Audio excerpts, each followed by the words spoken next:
Tidak semua orang ingin terkenal karena keserakahan.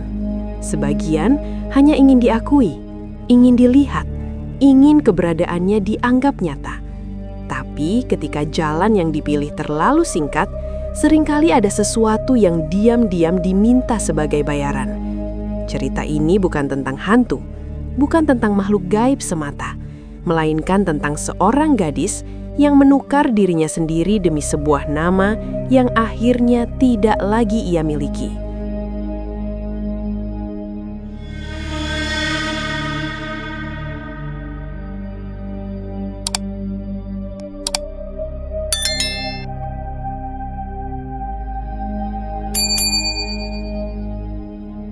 Namanya Nara. Ia bukan siapa-siapa, tidak terkenal, tidak istimewa, bahkan sering tak dianggap ada. Setiap pagi, Nara berdiri di depan cermin kamar kosnya yang sempit, memandangi wajahnya sendiri sambil bertanya mengapa dunia begitu pelit memberinya perhatian. Kamar itu selalu berbau lembab, dindingnya mengelupas, lampu kuning redup menggantung tanpa kap. Di sudut ruangan, tripod murah berdiri menghadap kasur kusam, tempat Nara merekam video demi video yang tak pernah benar-benar ditonton orang. Hari itu sama seperti hari sebelumnya. Nara menekan tombol rekam di ponselnya, menarik napas, lalu tersenyum dengan senyum yang sudah ia latih berulang kali. Ia berbicara tentang kehidupan, mimpi, dan keinginannya menjadi terkenal. Kata-katanya terdengar bersemangat, tapi matanya kosong. Setelah selesai, ia mengedit seadanya, mengunggahnya, lalu menunggu. 1 jam berlalu, 2 jam. Angka penonton berhenti di 12. Tidak ada komentar, tidak ada notifikasi baru. Nara mematikan layar dengan gerakan kasar. Ia bukan malas, ia bekerja keras. Setiap malam, ia tidur larut, memikirkan konsep, menulis skrip, mempelajari tren. Namun semua itu seperti berteriak di ruangan kosong. Tak ada yang mendengar, tak ada yang peduli. Sore itu hujan turun tiba-tiba. Nara berjalan pulang dari minimarket sambil membawa mie instan dan sebotol air mineral. Jalanan becek, lampu-lampu rumah mulai menyala. Di ujung gang, ia melihat sesuatu yang belum pernah ia perhatikan sebelumnya. Sebuah rumah tua. Bangunannya kecil, catnya hitam kusam, dan jendelanya tertutup rapat. Pintu kayunya dipenuhi ukiran aneh. Garis melingkar yang saling berpotongan membentuk simbol yang membuat kepala terasa berat saat menatapnya terlalu lama. Di depan rumah itu, tergantung papan kayu kecil bertuliskan tangan. Jalan pintas untuk mereka yang putus asa. Nara berhenti melangkah. Jantungnya berdetak lebih cepat. Ia yakin papan itu tidak pernah ada sebelumnya. Setiap hari ia melewati gang ini, namun rumah itu seolah baru muncul hari ini. Atau mungkin baru hari ini ia cukup putus asa untuk menyadarinya. Hujan semakin deras. Tanpa alasan jelas, Nara melangkah mendekat. Pintu rumah itu terbuka perlahan, seakan menunggunya. Di dalam bau dupa bercampur tanah basah menusuk hidung. Ruangan itu remang, diterangi lilin-lilin kecil yang tertata melingkar. Di tengahnya, duduk seorang perempuan tua berjubah kelabu. Rambutnya panjang, putih, dan tergerai tanpa diikat. Wajahnya penuh keriput, tapi matanya tajam, seolah bisa menembus isi kepala siapapun. "Kau datang karena ingin dilihat," kata perempuan itu tanpa menoleh. Nara tersentak. Aku cuma lewat," jawabnya gugup. Perempuan itu tersenyum tipis. Tak ada yang lewat ke sini tanpa alasan. Nara menelan ludah, kakinya gemetar, tapi ada dorongan aneh yang membuatnya tetap berdiri di tempat. Seolah jika ia pergi sekarang, sesuatu yang penting akan terlewat selamanya. "Aku bisa memberimu apa yang kau inginkan. Popularitas, pujian, nama yang dikenal banyak orang." Nara tertawa kecil, mencoba terlihat santai. Kalau semudah itu, sebuah orang sudah kesini. "Tidak semua orang berani membayar," balasnya tenang. Kalimat itu membuat udara di ruangan terasa lebih berat. "Membayar apa?" tanya Nara pelan. Perempuan itu akhirnya menoleh. Tatapannya membuat tengkuk Nara merinding. "Jiwamu." Nara terdiam. Ia ingin tertawa, menganggap semua ini lelucon murah. Namun suara hujan di luar terdengar jauh, seperti teredam oleh dinding tak kasat mata. Logika perlahan tergeser oleh kelelahan panjang yang menumpuk di dadanya selama bertahun-tahun. "Kalau aku menolak?" tanya Nara. "Kau akan kembali menjadi bayangan, tak berubah." Kata-kata itu menusuk lebih dalam daripada ancaman apapun. Nara memejamkan mata. Dalam gelap kelopak matanya, ia melihat hidupnya yang sekarang. Video sepi, komentar kosong, wajahnya tenggelam di antara jutaan orang lain. Ia lelah, ia muak menjadi tak terlihat. "Apa yang harus aku lakukan?" ucapnya akhirnya. Perempuan tua itu berdiri. Di balik jubahnya ia mengeluarkan sebuah pisau kecil berbilah hitam. Tidak berkilau, justru menyerap cahaya lilin di sekitarnya.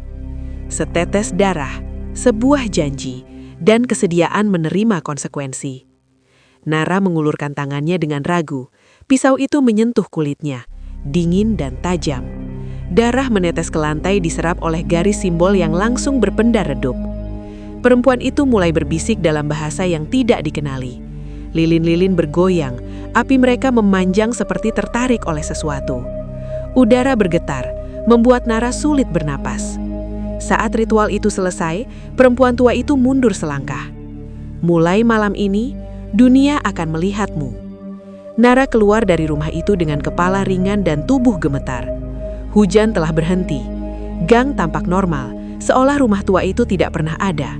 Ketika ia menoleh ke belakang, yang tersisa hanya tembok kosong. Malam itu, Nara mengunggah satu video lagi, tanpa edit rumit, tanpa skrip panjang, hanya wajahnya dan suara jujurnya. Dalam 1 jam, notifikasi mulai berdatangan. Puluhan, ratusan, ribuan. Komentar memuji, pesan masuk membanjiri, angka pengikut melonjak tanpa henti. Nama Nara mulai dibicarakan. Ia tertawa, menangis, lalu tertawa lagi. Namun di tengah euforia itu, layar ponselnya tiba-tiba berkelip. Sebuah pesan masuk dari akun tanpa foto profil, tanpa nama jelas. "Ingat, ini baru awal. Tagihan akan datang." Di sudut kamarnya, bayangan Nara di dinding tampak bergerak sedikit lebih lambat dari tubuhnya. Dan Nara tidak menyadarinya. Nama Nara menyebar lebih cepat daripada yang pernah ia bayangkan. Pagi itu, ponselnya tak berhenti bergetar. Undangan kolaborasi berdatangan. Pesan dari akun-akun besar masuk silih berganti. Dan jumlah pengikutnya melonjak drastis. Angka yang dulu mustahil kini bertambah setiap menit. Dunia yang sebelumnya menutup mata, kini seolah berebut memperhatikannya. Nara duduk di tepi kasur, memandangi layar dengan napas tertahan.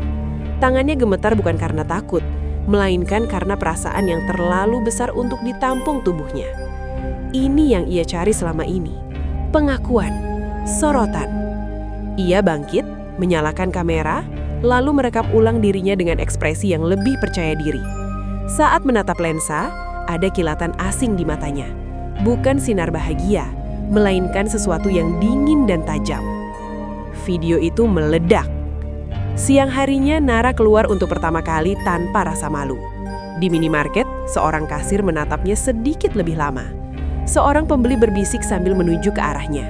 Nama Nara terdengar dari mulut orang lain, diucapkan dengan nada kagum. Ia tersenyum, tapi ada sensasi aneh yang merambat di kulitnya. Seperti ada sesuatu yang memperhatikan dari jarak dekat. Malam tiba dan Nara kembali ke kamar kosnya. Ia menutup pintu, mengunci rapat, lalu bersandar sambil menarik napas panjang. Kelelahan menyerang tiba-tiba, seolah tubuhnya baru saja menyelesaikan pekerjaan berat yang tidak ia ingat. Saat hendak mematikan lampu, ia melihat bayangannya di cermin lemari. Pantulan itu tidak bergerak. Nara membeku.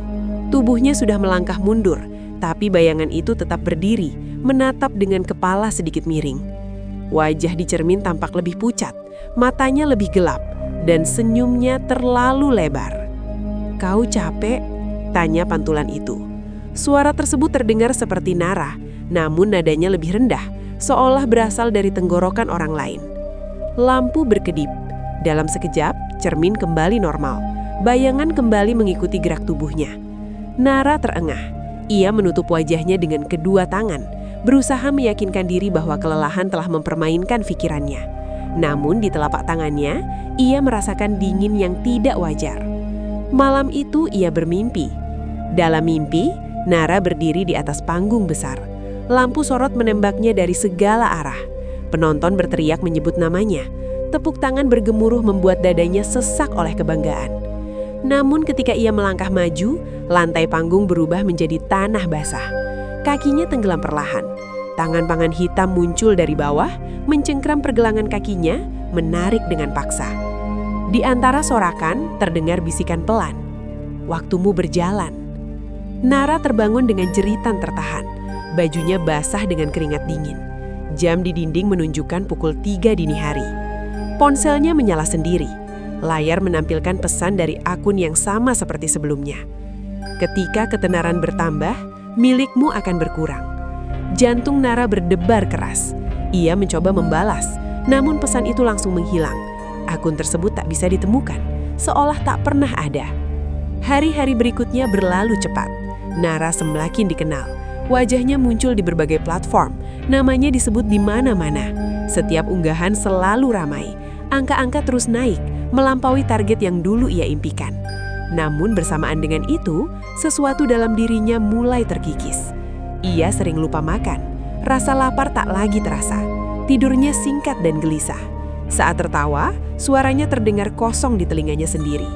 Emosi datang terlambat, seperti terhalang lapisan tebal. Suatu sore ibunya menelpon. "Nara, kamu kurusan," kata suara di seberang. "Kamu sakit?" Nara hendak menjawab, tapi kata-kata tak langsung keluar. Ia butuh waktu lebih lama merangkai kalimat. Perasaan rindu yang seharusnya muncul terasa jauh, seperti milik orang lain. "Aku baik-baik saja," jawabnya. Setelah panggilan itu berakhir, Nara menatap tangannya sendiri. Kulitnya tampak lebih pucat. Garis-garis halus muncul di jari-jarinya, seolah sesuatu sedang menghisap kehidupan dari dalam. Di lantai kamar, tepat di tempat darahnya dulu menetes dalam ritual, muncul noda dalam yang tak bisa dibersihkan. Dan malam itu, saat Nara mematikan lampu, ia mendengar napas pelan di sudut ruangan. Bukan miliknya. Sesuatu sedang menunggu. Popularitas Nara kini tak terbantahkan. Namanya muncul di berbagai rekomendasi. Wajahnya terpampang di beranda orang-orang yang bahkan tak pernah ia kenal. Undangan datang hampir setiap hari. Wawancara daring, tawaran sponsor, hingga permintaan tampil di acara kecil. Semua yang dulu terasa mustahil kini terjadi tanpa ia kejar. Namun ada satu hal yang tak bisa ia jelaskan. Ia mulai kehilangan potongan waktu. Pagi itu, Nara terbangun dengan kamera menyala. Ia duduk di kursi, mengenakan pakaian rapi, seolah baru saja selesai merekam. Di layar ponsel, tersimpan video berdurasi 20 menit yang sama sekali tidak ia ingat proses pembuatannya. Saat ia memutar ulang, wajah di layar tersenyum tenang. Ucapannya runtut, penuh keyakinan. Kalimat-kalimatnya terasa dingin, seperti disusun tanpa emosi. Nara menonton dirinya sendiri berbicara, merasa asing terhadap suara yang keluar dari mulutnya. Komentar di bawah video itu membanjiri pujian. "Kelihatan beda, lebih berkarisma, auranya kuat, merinding tapi nagih." Nara menutup aplikasi dengan jari gemetar. Ia berdiri, berjalan ke kamar mandi, lalu menatap cermin. Pantulan di hadapannya mengikuti gerakan tubuhnya, namun tatapannya terasa lebih lama, seolah sedang menilai. "Apa yang kamu lakukan semalam?" bisik Nara pada dirinya sendiri. Pantulan itu tersenyum tipis. Sepanjang hari, kepalanya terasa berat. Saat membaca pesan, beberapa kata tampak asing meski ia tahu artinya. Dunia bergerak sedikit lebih lambat, seakan ia berdiri di belakang lapisan kaca tebal. Sore menjelang, ia menerima undangan datang ke sebuah acara komunitas kreator. Ia ragu, tetapi dorongan kuat mendorongnya untuk pergi. Ada perasaan bahwa menolak berarti melawan arus yang tak terlihat. Acara itu berlangsung di gedung tua bekas kantor kolonial. Lampu-lampu temaram menggantung rendah, menciptakan bayangan panjang di dinding. Orang-orang menyapanya dengan antusias. Mereka memuji keberaniannya, gaya bicaranya, perubahan sikapnya yang dianggap memikat. Di tengah keramaian, seorang pria menghampirinya. Usianya sekitar 40-an, wajahnya datar, matanya cekung. "Kamu kelihatan familiar," katanya pelan. "Kita pernah bertemu?" Pria itu menggeleng. "Belum, tapi aku pernah melihat orang seperti kamu." "Di mana?" "Di tahap akhir." Sebelum Nara sempat bertanya lebih jauh, pria itu sudah pergi, menghilang di antara kerumunan. Kata-katanya tertinggal, berputar di kepala Nara seperti gema. Malamnya, Nara pulang dengan tubuh lelah. Begitu pintu kamar tertutup, suasana langsung berubah. Udara terasa lebih dingin, bau tanah basah kembali muncul, padahal hujan tak turun. Di sudut ruangan, bayangan menumpuk, membentuk siluet yang tidak sepenuhnya manusia.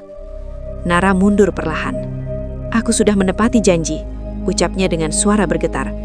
"Aku sudah terkenal sekarang." Siluet itu bergerak, bentuknya merapat ke dinding, lalu menyatu dengan bayangan Nara sendiri. "Kau salah paham," suara itu terdengar dari segala arah. "Ini bukan transaksi satu kali." Kepalanya berdenyut, ingatan-ingatan kecil mulai menghilang. Nama guru SD-nya, rasa makanan favoritnya, suara tawa sahabat lamanya. Semua terlepas begitu saja, seperti sasir di sela jari. "Apa yang kalian ambil?" teriak Nara. "Yang membuatmu manusia," jawab suara itu tanpa emosi. Nara terjatuh ke lantai, napasnya tersengal. Di dadanya, ia merasakan ruang kosong yang perlahan melebar. Sesuatu dicabut dengan paksa, meninggalkan dingin yang menusuk. Ketika ia terbangun, pagi sudah datang. Ponselnya penuh notifikasi. Video baru kembali terunggah tanpa ia sadari. Kali ini, jumlah penontonnya memecahkan rekor. Nara membaca komentar dengan wajah kosong. Ia tahu seharusnya ia merasa senang, tapi perasaan itu tak kunjung muncul. Di cermin, pantulannya tersenyum puas. Dan untuk pertama kalinya, Nara sadar senyum itu bukan miliknya lagi. Nara mulai takut pada waktu tidur. Bukan karena mimpi buruk, melainkan karena apa yang terjadi saat ia terbangun. Setiap pagi, selalu ada celah kosong di kepalanya. Jam-jam yang hilang, tindakan yang tak ia ingat, keputusan yang terasa dibuat oleh tangan lain. Pagi itu, ia menemukan kontrak kerjasama terbuka di layar laptopnya. Namanya sudah tertulis rapi. Tanda tangannya tertera di bagian bawah. Nara membaca dokumen itu berulang kali, mencoba mencari ingatan tentang kapan ia menyetujuinya. Tak ada apapun. Dadanya sesak. Ia menutup laptop, lalu berjalan mondar-mandir di kamar sempitnya. Dinding terasa semakin dekat. Nafasnya pendek, seperti ruangan itu perlahan mengisap udara. "Aku harus berhenti," gumamnya. Kalimat itu terdengar asing di telinganya sendiri, seolah bukan niat yang lahir dari dalam. Namun untuk pertama kalinya sejak ritual, muncul dorongan untuk melawan. Nara mengambil jaket dan keluar tanpa tujuan jelas. Kakinya melangkah mengikuti ingatan samar tentang gang sempit tempat rumah itu berada. Jalanan tampak normal, orang lalu lalang seperti biasa. Tidak ada yang menyadari kegelisahan yang ia bawa. Gang itu akhirnya terlihat. Namun rumah hitam itu tidak ada. Yang tersisa hanya deretan rumah biasa dengan dinding kusam. Tidak ada pintu berukir. Tidak ada papan kayu bertuliskan janji. Seorang ibu menyapu di depan rumahnya menatap Nara dengan heran. "Bu?" tanya Nara ragu. "Rumah tua di sini kemana?" Ibu itu mengernyit. "Rumah apa? Dari dulu di sini cuma begini." Nara mundur pelan. Tenggorokannya kering. Tempat itu menolak diingat, seolah perjanjian tersebut tak pernah memiliki wujud fisik. Malam datang terlalu cepat. Di kamar, Nara duduk memeluk lutut. Ia mencoba menulis di buku catatan, menuliskan namanya, tanggal lahirnya, kenangan kecil yang masih tersisa. Setiap baris terasa seperti upaya mempertahankan diri dari penghapusan perlahan. Tiba-tiba, ujung pena berhenti bergerak. Tangannya menulis sendiri. Kalimat demi kalimat muncul tanpa ia kendalikan. Hurufnya rapi dan tegas. "Jangan buang energimu." Perlawanan mempercepat pengambilan. Nara menjatuhkan pena. Tangannya gemetar hebat. Ia berdiri, menatap sudut ruangan yang kini tampak lebih gelap dari seharusnya. Bayangannya di dinding memanjang, lalu terpisah tipis dari tubuhnya. "Aku masih punya kendali," ucap Nara dengan suara pecah. Bayangan itu menggeleng pelan. "Kau menyerahkan hak itu," jawab suara yang keluar dari pantulan dirinya. Sekarang kami hanya menagih." Kepalanya berdenyut keras. Kilasan masa lalu muncul tiba-tiba.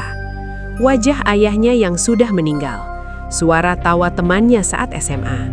Rasa hangat di rumah lama. Satu persatu, kenangan itu terkelupas, seperti foto yang dibakar dari pinggir. "Berhenti!"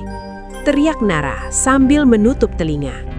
Namun suara itu tidak berasal dari luar. Ketika rasa sakit mereda, Nara duduk lemas. Ia menyadari sesuatu yang lebih mengerikan daripada kehilangan ingatan. Ia tidak lagi merasa takut sepenuhnya. Ada bagian dalam dirinya yang mulai menerima keadaan ini. Bagian yang dingin, tenang, dan patuh. Kesadaran itu mengerikan karena ia tahu itulah tanda ia mulai kalah. Ponselnya bergetar. Sebuah pesan baru muncul dari akun tanpa identitas. "Episode pertamamu hampir selesai." Nara menatap layar lama sekali. Di pantulan kaca ponselnya, matanya terlihat lebih gelap dari biasanya. Dan untuk saat singkat itu, ia tidak yakin siapa yang sedang menatap siapa. Nama Nara kini berada di puncak yang dulu hanya berani ia bayangkan. Undangan tampil di acara besar akhirnya datang. Bukan sekadar kolaborasi daring, melainkan panggung sungguhan, penonton langsung, sorot lampu nyata. Malam itu disebut-sebut sebagai momen penentu kariernya. Namun sejak pagi, ada sesuatu yang terasa salah. Nara bangun dengan kepala ringan, terlalu ringan. Ia duduk di tepi kasur sambil mencoba mengingat alasan ia memilih pakaian yang kini sudah tergantung rapi di depan lemari. Ingatan tentang persiapannya kosong, seperti halaman yang sengaja disobek. Ia meraih ponsel untuk menenangkan diri, lalu melihat puluhan pesan tak terjawab dari satu nama. Ibu. Alis Nara berkerut. Ia yakin sudah menelpon balik semalam, tetapi tidak ada jejak percakapan di riwayat panggilan. Dengan ragu, ia menekan tombol telepon. Nada sambung terdengar lama sebelum akhirnya dijawab. "Nara!" Suara ibunya terdengar asing, bukan karena jarak, melainkan karena ada kehati-hatian yang tak biasa. "Iya, Bu. Kenapa nelpon terus?" Di seberang sana, hening sejenak. "Kamu siapa?" Dunia terasa miring. "Ibu, ini aku." Suara nafas ibunya terdengar berat. "Maaf, kamu kedengarannya mirip, tapi Nara itu anak saya. Kamu dapat nomor ini dari mana?" Tangan Nara bergetar hebat. Tenggorokannya terkunci. Ia mencoba menyebutkan hal-hal kecil, nama panggilan masa kecil, kebiasaan di rumah lama, cerita yang hanya mereka berdua tahu. Semua ditanggapi dengan kebingungan. "Anak saya sudah meninggal," kata ibunya akhirnya, datar dan lelah. "Tolong jangan menelpon lagi." Panggilan terputus. Nara menjatuhkan ponsel. Dadanya sesak, bukan karena tangis, melainkan karena kehampaan. Tidak ada rasa kehilangan yang meledak, tidak ada panik wajar, hanya kesadaran dingin bahwa sesuatu telah diambil sepenuhnya. Identitasnya sebagai anak telah dihapus. Sore itu, Nara tetap berangkat ke acara. Kakinya melangkah otomatis, wajahnya tersenyum sesuai kebutuhan. Orang-orang menyapanya dengan antusias, kamera menyorot setiap gerakannya. Sorak penonton menyambut saat namanya disebut. Di atas panggung, cahaya lampu menyilaukan. Nara berbicara dengan lancar, bahkan memukau. Setiap kalimatnya disambut tepuk tangan. Ia melihat kekaguman di wajah banyak orang. Namun di antara lautan wajah itu, ia tidak menemukan satupun yang benar-benar mengenalnya. Saat acara usai, Nara masuk ke ruang tunggu. Di sana cermin besar memantulkan sosoknya dengan jelas. Ia menatap lama, mencoba mencari sisa dirinya sendiri. Pantulan itu lebih dulu tersenyum. "Kehilangan yang bersih," kata bayangan tersebut pelan. "Tidak ada yang akan mencarimu dari tempat asal." "Apalagi yang akan kalian ambil?" tanya Nara tanpa emosi. Bayangan itu mendekat, hampir menyatu dengan wajahnya. Satu persatu, sampai hanya nama yang tersisa. Malam itu, berita tentang penampilan Nara menyebar luas. Potongan videonya viral, pujian berdatangan lebih deras dari sebelumnya. Angka ketenarannya melonjak tajam. Di kamar kos, Nara duduk sendirian. Ia membuka kontak ponselnya. Banyak nama terasa asing, beberapa foto terlihat seperti milik orang lain. Masa lalu terpotong rapi, menyisakan fragmen yang tak saling terhubung. Ia menyadari kebenaran yang paling menakutkan. Semakin ia dikenal dunia, semakin sedikit yang tersisa untuk dirinya sendiri. Dan di balik dinding, bayangan itu bernafas pelan, menunggu giliran. Berikutnya. Nara tidak lagi menghitung hari. Waktu baginya menjadi sesuatu yang cair, mudah bocor, sulit ditahan. Ia bangun dan tidur tanpa benar-benar menyadari kapan salah satunya terjadi. Kalender di ponsel penuh jadwal, namun tak satu pun terasa berasal dari keinginannya sendiri. Tubuhnya masih bergerak, namanya masih disebut, wajahnya masih tersenyum di depan kamera. Namun di dalam, ada kekosongan luas yang tak bisa dijelaskan. Suatu malam, setelah pulang dari acara besar lain, Nara tidak langsung masuk kamar. Ia duduk di lantai lorong kos yang sepi. Punggung bersandar ke dinding dingin. Lampu neon berkedip lemah di atas kepalanya. Ia mencoba mengingat alasan awalnya ingin terkenal. Bukan angka, bukan pujian, melainkan keinginan sederhana agar keberadaannya diakui. Pemikiran itu terasa jauh, seperti milik orang yang sudah lama meninggal. Kalau aku berhenti sekarang, ucapnya pelan. Apa aku masih bisa kembali? Lorong tetap sunyi. Namun bayangan di lantai perlahan berubah bentuk, memanjang ke arah kakinya. Udara di sekitarnya mengeras, menekan dada. Kau tidak pernah menyewa. Suara itu muncul tanpa arah jelas. Kau menjual. Nara memejamkan mata. Aku sudah membayar cukup banyak. Belum, jawab suara tersebut.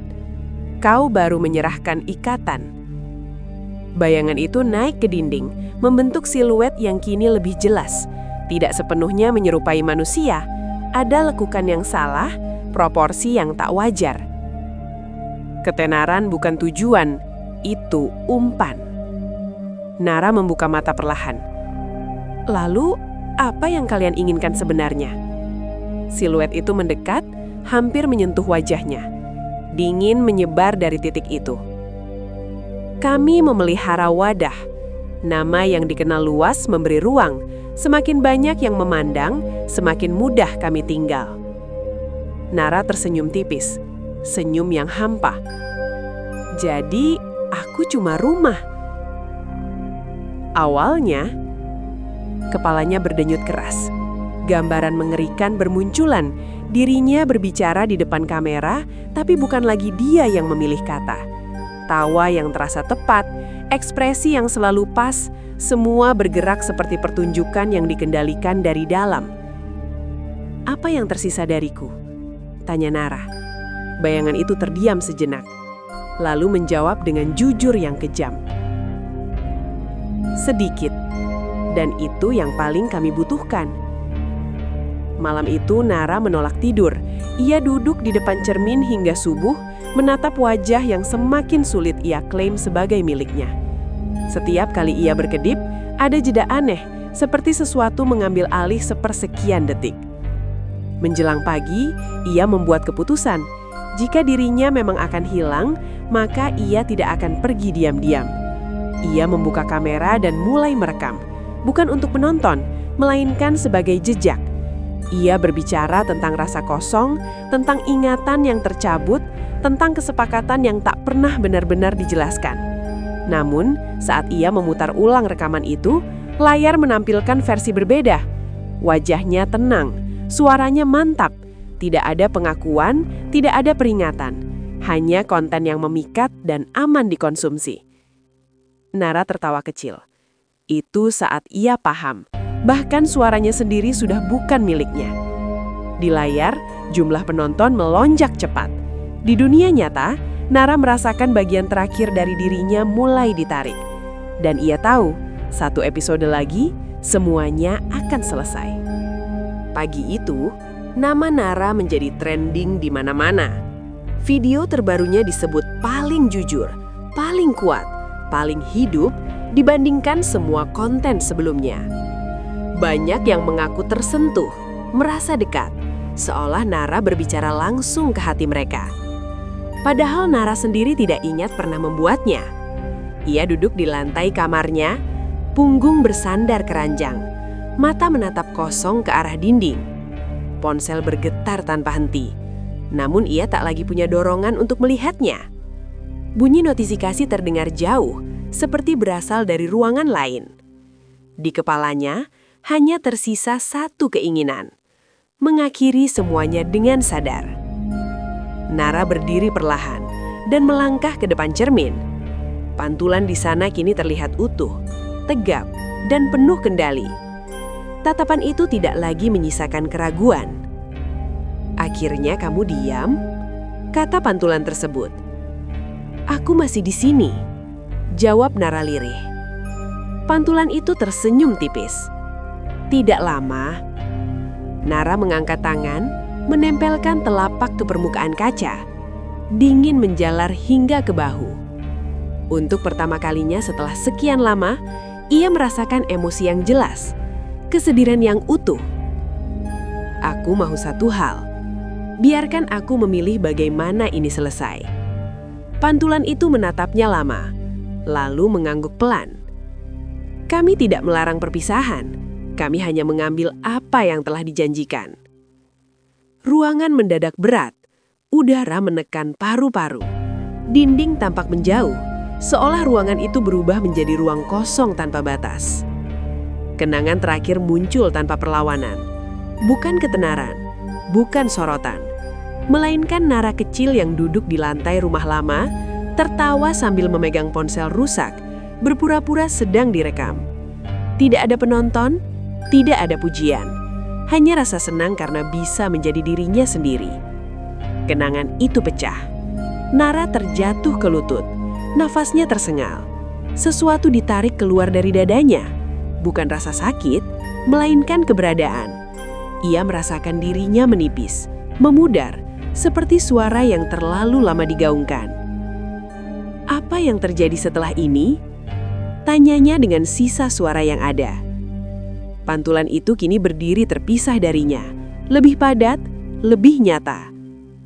"Kami melanjutkan, dengan wajahmu, dengan namamu." Pandangan Nara mengebur, tubuhnya terasa ringan, hampir tak ada berat.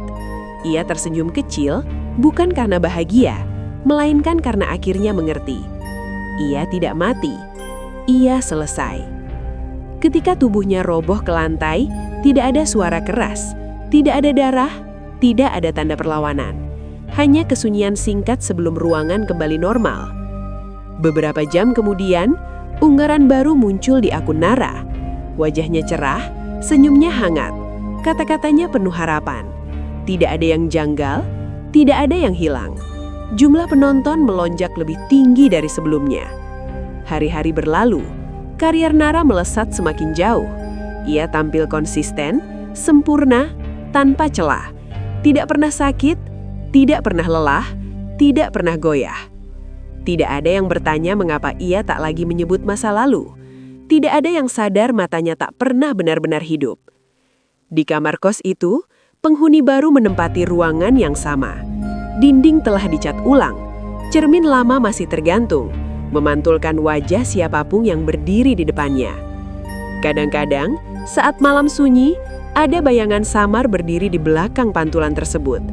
Tidak bergerak, tidak bersuara, hanya menonton. Karena ketenaran memang abadi, tapi jiwa selalu menjadi bayaran. Pada akhirnya, Nara mendapatkan semua yang ia inginkan. Namanya dikenal, wajahnya dicintai, suaranya didengar banyak orang. Tapi tidak ada satupun yang benar-benar mengenalnya. Karena ketenaran yang datang tanpa proses seringkali tidak mengambil nyawa, melainkan mengambil identitas. Dan saat dunia masih terus memanggil namanya, yang menjawab bukan